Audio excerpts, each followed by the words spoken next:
मुगल काल के बारे में हम सब ने मध्यकालीन भारतीय इतिहास में कुछ न कुछ पढ़ा होगा।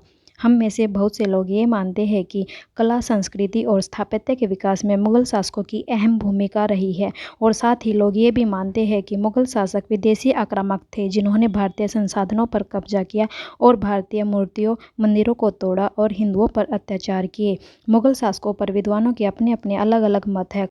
खासकर औरंगजेब की धार्मिक कट्टरता की आलोचना सभी करते हैं।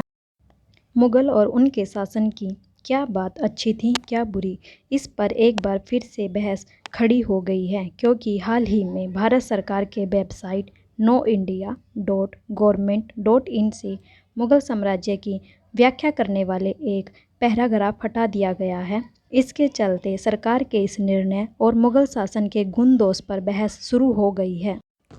वेबसाइट के पैराग्राफ में लिखा था, भारत में मुगल साम्राज्य महानतम साम्राज्यों में से एक रहा है। मुगल शासकों ने लाखों लोगों पर शासन किया। भारत एक शासन के तहत एकीकृत हुआ और मुगल शासन के दौरान इसने बहुत समृद्ध सांस्कृतिक और राजनीतिक समय देखा।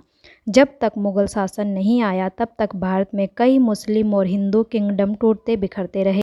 दरअसल हाल ही में एक लेखक रतन सारता, जिन्होंने सेक्रेट ऑफ आरएसएस, दी संघ एंड स्वराज और आरएसएस 360 नामक किताबें लिखी है, ने भारत के संस्कृति मंत्रालय को टैग करते हुए एक ट्वीट किया था कि भारत सरकार का पोर्टल महान मुगल साम्राज्य की प्रशंसा के गीत गा रहा है और इसको संज्ञान में लिया जाए। ट्वीट पर और लोगों द्वारा भी इस बात का समर्थन किया गया, जिसके चलते ऐसा किया गया। भारत सरकार के संस्कृति मंत्रालय का कहना है कि इलेक्ट्रॉनिक्स और सूचना एवं प्रौद्योगिकी मंत्रालय के अधिकारियों को इस मामले से अवगत करा दिया गया है।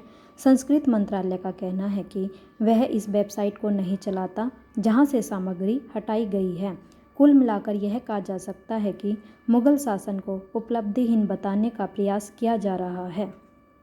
अब सवाल यह उठता है कि मुगल साम्राज्य की उपलब्धियों के बारे में लोग क्या सोचते हैं। क्या यह उपलब्धियों से भरा था या उपलब्धिहीन था? इसकी स्थापत्य और कला और तमाम विशेषताओं के बारे में आप अपने मत रख सकते हैं।